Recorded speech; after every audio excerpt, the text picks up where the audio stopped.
Well, good morning, friends, and welcome to another video. We will be testing some LAC today, which is a resinous dye that comes from another bug. It is like the Indian subcontinent's version of cochineal. It's where we get the word shellac. It's from the LAC resin. Shellac. L-A-C, LAC. Looks like this. Looks shockingly similar to cochineal because it is also a bug. But is not making cochineal acid, it is making a resin, which is fascinating to me. Anyway, typically you would use acid to dissolve this to make the resin dissolve better. However, we are not going to do that because we will be dyeing protein fibers. So we will be letting it boil for like an hour just to kind of like loosen it up in there. Like cochineal, it is highly reactive to pH and iron. So you can get all the way from bright, bright red. This is the color that dyed all the monks' robes in Nepal. The resinous creating bug is found in Nepal all the way through the Indian subcontinent. So rugs, all kinds of stuff. A more expensive red than madder, but very light fast on protein fibers. Not as light fast on cottons, per se, as like cochineal is. It's just not quite as strong. However, I want to see what range of colors we can get from this today, and I have a whole bunch of yarn pre-mordanted, and also we will be checking afterward and doing some in iron dips to see if we can get it to the royal purple. So should be a fun experiment, and we will get started on that by boiling all of this first. I have a lot of stuff to dye, so I'm not super worried about making too strong of a dye bath at this point, so no doubt I'll regret saying that. All right, so for the great LAC experiment, I have made one large dye vat to move big yarn around in. I have made one smaller one as a control with a healthy dose of cream of tartar, which should turn it more red, like the cochineal did. So I also have some control yarns to see how dark this is going to come out because I'm a little scared. And I don't want to turn everything just like a terrifying blood red. I want to see if I can get some like pretty purples. So I think I'm going to try a couple small skeins first and see how intense it is. If it's not very intense, then I'll throw in my big skein that's mixed alpaca and silk and some other super fine fiber. But I bought myself a fun fancy fiber and I thought it would be cool to make it into purple. So, oh, I'm scared. Let's see. How rich is it? Pretty rich. Pretty, but pretty rich. Okay, it's not, oh, well, you know what, I don't know. We'll see. I'm a little afraid to just put the whole big one in there, but it's probably best to put it in fresh in case it does suck up a lot of color. Ugh, this is so hard. Okay, well, anyway, we also have the red one. That should test more red and less purpley magenta. Anyway, and then I also have some where I used up the Saxon blue that we can dunk those in. Because, you know, I didn't have enough problems to start with here. I'll update you because I'm not quite sure what I should do now at this point. All right, so here are the controls. This is the one that had cream of tartar. This one did not. There is an actual difference. It's very hard to tell because my poor indoor light is fighting with the fact that it's cloudy for once outside. So it's not as light as it usually is. But we exhausted that dye vat. This one was giving off very little color by the end of that dye vat. So very happy with that. This is our control. And then over here, we have a nice bath of iron waiting. And I'm just a little scared. So that's the only reason I haven't done it yet. I have some pieces. Again, that one is the cream of tartar uber red one. That one is the more burgundy. You can almost see the difference. That one on the left, I tilt the camera. This one on the left definitely has more of that like monk's red. And I'm not saying that in a racist term. They actually use this to color their robes. So that looks awesome. We have a control piece of that, thankfully. And I also did one in fancy charmeuse because why not? So now we will see how strong this is. I'm a little scared, but it's supposed to turn royal purple. I continue to live in fear. And then we have our big skein over here, which did not get as bright red as I thought it would in general. A little surprised by that, to be perfectly honest. But here we are, and we're doing the LAC. I just realized I didn't rinse these first, so this might create a very dramatic reaction because I didn't rinse it first, but the rinsing bowl is now full of iron, so we're all going to be brave and put it in together. Are you doing anything? I'm so scared of this process. I don't know why. Nothing else has ever happened to me during this process. All right, well, we're going to give it a second because obviously it's going to shed quite a bit of dye, but you will see these. Well, it's doing something. It's definitely saddening it. I don't know that it's making it royal purple. We'll see about, oh, it's turning burgundy. You just can't tell because the light is bad, but it is turning purplish. All right, this is going to be a process I have to monitor more closely, so I'm putting this down. All right, we are on LAC experiment day 2, because naturally I made a dye bath. It's very not tired. This looks redder than it is. It's actually quite purple in natural light. This is natural light, but for whatever reason, this is just throwing every sort of color but the color that it is. Anyway, what I haven't been able to get is what they're calling a royal purple. That's closer, but still not what I want. So what I'm thinking is I will pre-mordant with an iron bath. So I'm going to make an iron bath here and do another experimental dip, since honestly, to be perfectly honest, I'm starting to run out of yarn to use, and I still want to have yarn to use for an indigo test. Anyway, gonna do a pre-dipped iron and see how those come out, and we'll separate a skein out and see if that helps at all. The silk, I was able to get to turn a very purpley color. This is showing, this is, well, okay, that's close. Well, it just lightens it so much in the camera, but it's much darker than that. Anyway, it's closer to purple, but I want to see if pre-mordanting it in the iron helps at all. So we're going to try that. All right, we're being very brave. I pulled those two out early to see if we can get a more dramatic or more obvious color change, I guess. Those I only dipped in there for like less than a minute. Little scared of that. Anyway, so we've got some nice rest bath here, and we're going to pre-mordant. Oops, didn't mean to drop that. We're going to pre-mordant this. I'm going to squeeze it out really good so it doesn't affect the entire dye pot. But this will be our, it's kind of like a secondary mordant. Actually, iron helps LAC become more light fast. UV is not great for dye. Okay, and then once I squeeze that out, get off my hand. Okay.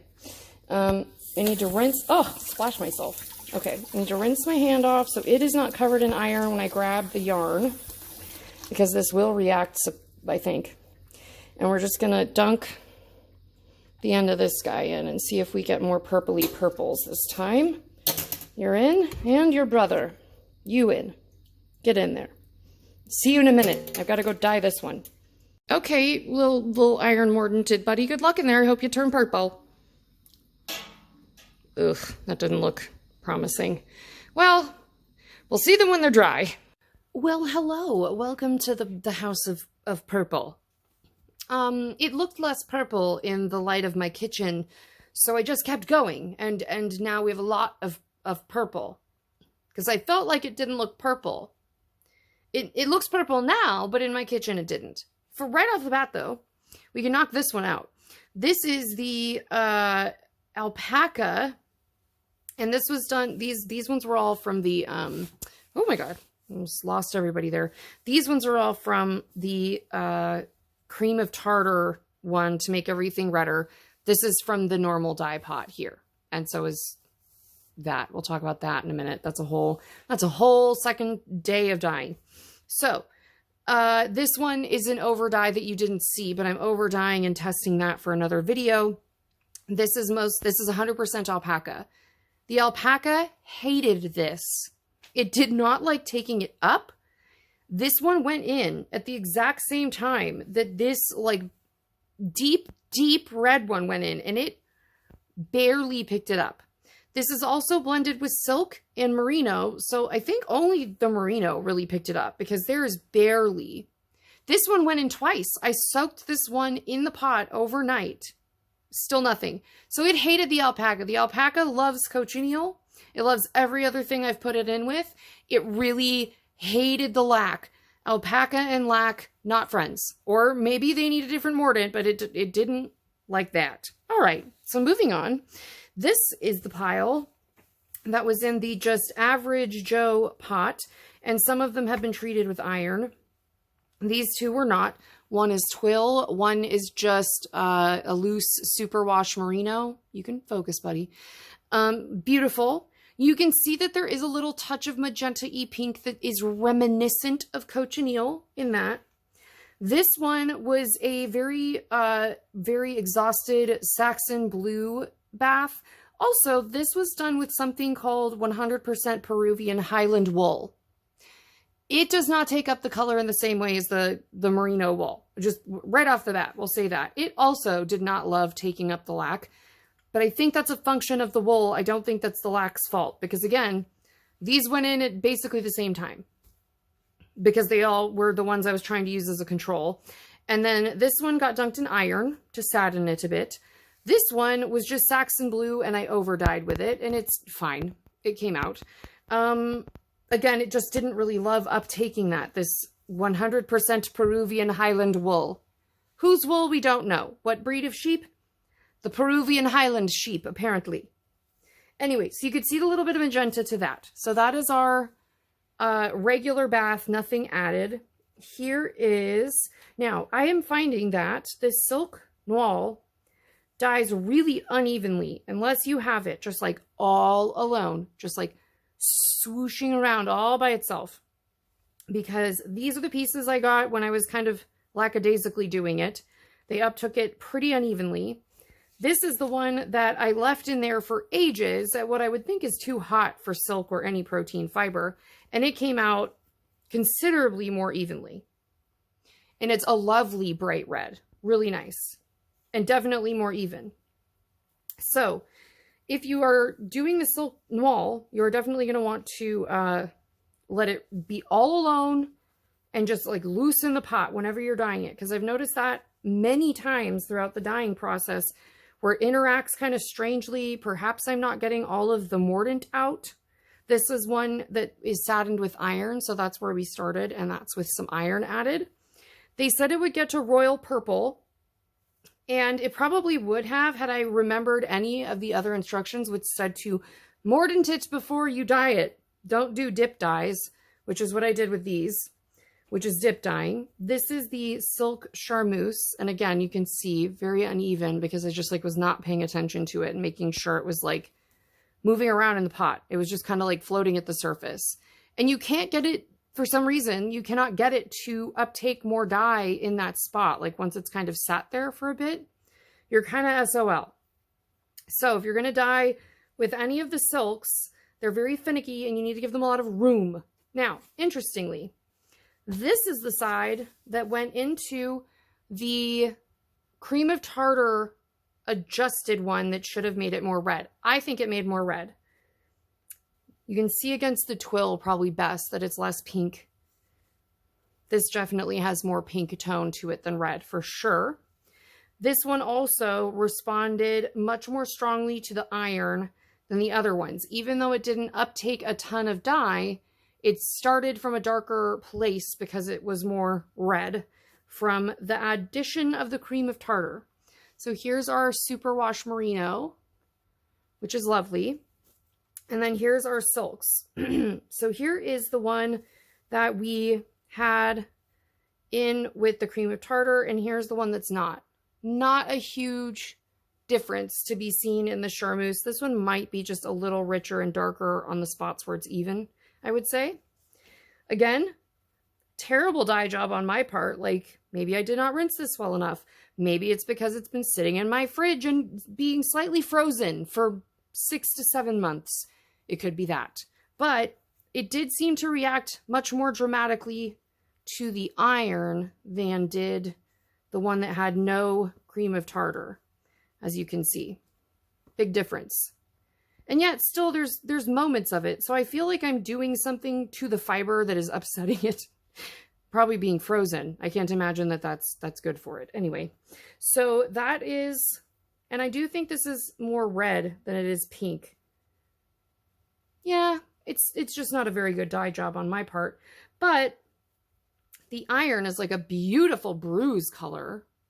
I still don't call that royal purple. It's still, and then look at this. This piece of charmeuse came out really neat. It was a piece of charmeuse that I had thrown into some Saxon blue trying to exhaust the dye bath. And then I couldn't get it to stop spitting out blue. I couldn't get it to stop spitting out the blue color. And so then I threw it into the dye pot, and it did some stuff. And then I threw it into the iron and paid very little attention to it. And it made a really cool piece of charmeuse. Wish I'd done it to something better than a literal fabric scrap, because there's some like really pretty weird shapes and stuff on there. And again, the iron did a nice effect on it. It did make it more purple. Look at the back. Freaky. I feel like I've seen some like weird couturier gowns that look like that fabric. Anyway, so then these ones over here were my attempt this morning to exhaust the dye bath. It didn't, because even this sitting in it overnight didn't exhaust it. That was, nope, no thank you for the alpaca. So these ones I pulled out after quite literally less than 50 seconds, maybe 40 seconds. And this is the color that they turned in 40 seconds. So they took up, in that superwash merino, they took up as much or more dye than that dye in 40 seconds. That was in there for a solid 10 to 20 minutes. And also, I don't know why people put these things in there for so long. It's good. You take it out. You're just wasting your time. Maybe it's because people need more breaks. I don't know. But it would have been like this if I had left it for the full time. Same pot. So I pulled them out very quickly. The twill still took on more color, but it's gorgeous. Ugh, so pretty. And then these ones, they all got satined in iron. So these two went in at the same time and they got satined in iron. I also pulled these two out very quickly. You can see that this twill took up even less. So we may have actually been getting closer to exhausting the dye bath. We'll pray. And then, well, and then there's these two. These two, I kept wanting it to be royal purple, as you heard, this whole time. And these are pretty close. They're still a little brown, in my opinion, if I'm being completely honest. But these ones I put in the iron bath first, which apparently was listed in several places, and I just neglected to track that information, mentally speaking. So anyway, these are the ones that went in iron first, and then went in to the dye bath that had previously made these and would have made them darker had I left them in there. So that is the great LAC experiment. We have done it. We have tested it. I think we got a good idea. I just didn't want to waste any of it on cotton because it's just not as light fast and it seemed like a waste of cotton. I'll probably come back to this. Honestly, it's a really fun color. And now I need to find out, I need to get a cochineal again and make an alpaca that's not sad. Well, not sad, but saddened. Anyway, thank you so much for coming on this, what was going to be fast, but now is a very long experiment because I just kept going. Anyway, very grateful that you're here, and I hope to see you in the next one. Bye!